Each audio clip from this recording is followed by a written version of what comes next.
All right, for today's video review, we're going to be taking a look at Transformers Power of the Primes Rippersnapper. Of course, not to be confused with Age of the Primes, the current toy line. Power of the Primes was the last bit of the Prime Wars trilogy, and it sort of like took a few of the gimmicks from Combiner Wars and Titans Return and kind of brought them back, tweaked them a little bit, and yeah, it was an okay toy line overall. I feel like, honestly, despite the fact that it was, allegedly updating on some of these gimmicks, the figures in Power of the Primes generally, I feel like, fall a little short of Combiner Wars and Titans Return.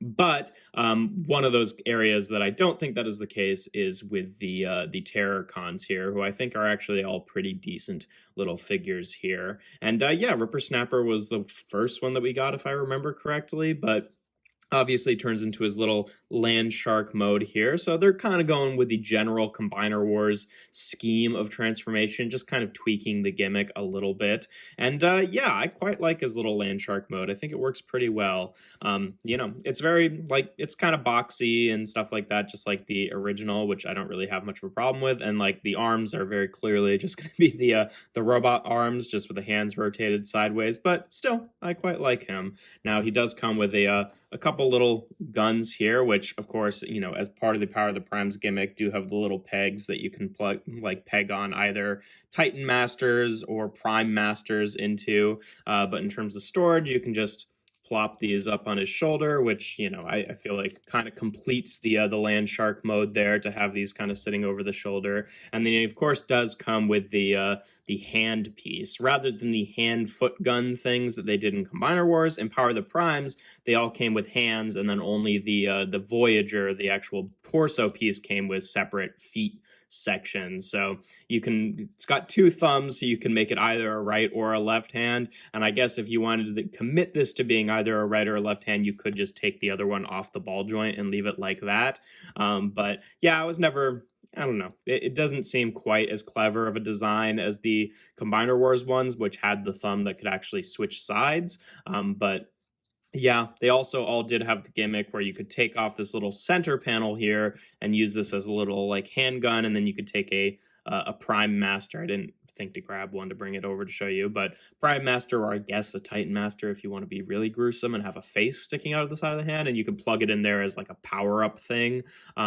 But you can also use that to... The gimmick that they tried to do with these is to have these be like power armor in the other modes, which doesn't really work. But for him, you can just flip down his little chest piece here, which reveals that port. And you can take the peg here and flip it the other way and plug it on like that. It's really more meant for robot mode, but honestly, it looks kind of equally stupid in both modes. So, and personally, based on which ones had better storage for these, I decided to make Blot and Rippersnapper my legs for Abominus. So I personally take these pieces and just leave them off to the side, and then just leave the ones with Center Twin and Cutthroat. But to each their own. They all come with it, so they can all, do the Scramble City thing for the most part. But yeah, no, pretty good little land shark mode in terms of articulation. The jaw can open and close. It's got nice silver paint on the inside there for the teeth, which is nice to see.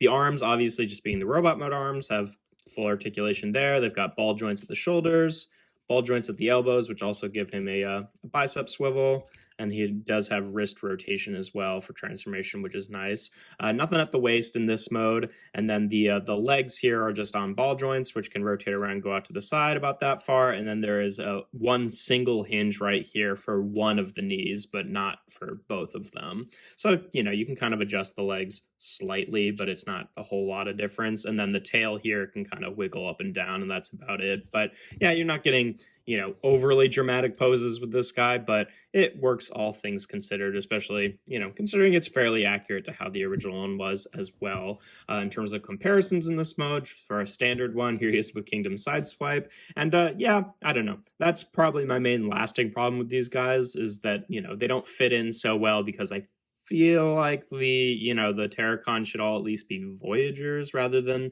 Deluxes, than with Hunger being like a larger figure. And maybe if they decide to do the Terrorcons again, they'll, update them in some way. Though if they do them like the current combiners have been being done, then all the Limbots would still be Deluxes. So who knows? But That's what they look like together. And then just for another like beast comparison, here he is with Studio Series Grimlock. You can see like, it'd be cool if he was at least like up here to fight off with Grimlock, but yeah, whatever. But yeah, in terms of transformation, you're going to see a lot of similar tropes here with a lot of other Combiner Wars figures. Even though Power of the Primes, but a lot of them kind of shared the Combiner Wars transformation scheme. But yeah, first thing you want to do is take the legs here and fold them up like this, and then there's a peg right there that just one of the knee joints will peg onto just to have those sit into place. And then you can take this whole section here and open it up. And much like a lot of Combiner Wars figures, double hinge the knees in and then close this back up. You got to make sure that little, sometimes it's easy if you split them first, but you got to make sure that this little peg here goes in line so it actually locks into the knee there on both sides. And then you can take the tail pieces and they'll just double hinge up to kind of sit inside the legs there. And then you can rotate them around at the waist. Bring the arms down and obviously just rotate the hands forward. And then for the shark head itself, you close the mouth and just unhinge it like that, and it'll just double hinge. And then now these two tabs here will go into these two slots on the back there. So it sits on his backpack, and then you can rotate his head around, and there we have Rippersnapper in his robot mode. And you can do whatever with these. I tend to rotate them down for storage in this mode so they're not sticking straight up, but you can kind of do whatever with them. Obviously, you can take them off and have him hold them in his hands, and he's got two little guns there, and I feel like that works pretty well. It's nice that he's got good storage in both modes. Granted, it is just like guns pegged onto a monster, but since they're already kind of like abstract fictional monsters, I don't think it is really that bothersome to have the weapons kind of integrated into the alt mode. But yeah, no, he looks really good. I really like this figure. He's definitely one that's like loosened up a little bit over time, and honestly, I kind of remember him being a little bit floppy to begin with too, but tightening ball joints is a fairly easy fix. I just have never gotten around to doing it, but maybe I will now. I don't know. But yeah, other than that, that's like really the only problem I have with the figure. Otherwise, he's pretty great. In terms of articulation, the head is on a ball joint here. He does have a little bit of a cut to look up, but it doesn't quite like actually go into that cut that much, but there's a little bit of wiggle there. Nice head sculpt, by the way. I do like the shade that they use for the yellow on his face. I feel like that looks pretty good. He's got obviously very similar arm articulation to the alt mode, where shoulders, ball joints, elbows, ball joints, wrists, ball joints. And then also, because he shares parts with Blot, he does also have this separate kind of bit that can, in theory, fold out. I think this bit itself is actually a different piece, which kind of actually prevents it from folding out, but you can kind of just like remove that for whatever reason. A little tricky to get back in there actually, but so you can't really use that, but you can use this hinge joint to kind of bring his shoulders like up more, which you really couldn't do in alt mode. He has a waist joint now. He's got ball jointed hips, which go forward and back and out to the side, only about that far. Thigh swivels, 90 degrees of bend at the knee, and then he's just got that slight sculpted A stance there in the ankles. So, pretty passable articulation, nothing too crazy, but it all works fairly well. Obviously, you can bring this bit back on and, give him this as a handgun, or fold this bit down and use this as really dumb looking armor in this mode. And yeah, there's not really a great place to store it otherwise, which is unfortunate, and one of the reasons that I have him be one of the legs of Abominus, because they essentially don't need the hand pieces anymore. But yeah, no, I've never been overly huge fan of these. I feel like they maybe look like slightly better hands for the combined mode, but having the two thumbs I always thought was very weird. And they don't do all the other things that the hand foot guns did from Combiner Wars. So I don't know, whatever. They're okay. But yeah, either way, in terms of comparisons in this mode, here he is again with Kingdom Sideswipe. So you can see pretty much an average size deluxe there. And here he is again with Studio Series Grimlock. Obviously not scaling up to him at all. He definitely dwarfs him. Not that I don't know that they were ever supposed to be the same size in the original show. I think the Dinobots were supposed to be bigger, but with these guys being monsters, it would be kind of cool to actually see them be like large enough so that they could, like be at least at deluxe height in alt mode rather than, you know, feeling kind of small compared to deluxes just because of the nature of how it gets taller when it stands up.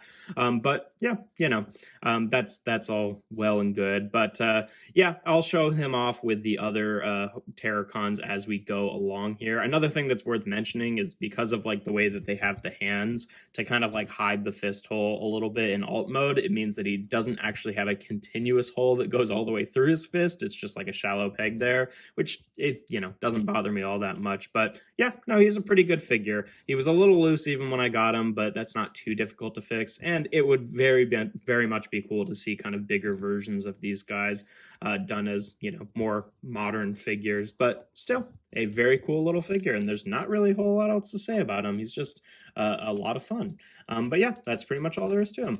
If you enjoy my videos, make sure to leave a like and consider subscribing to the channel. I do reviews every Tuesday and Thursday. And without further ado, here we have Transformers Power of the Primes Rippersnapper.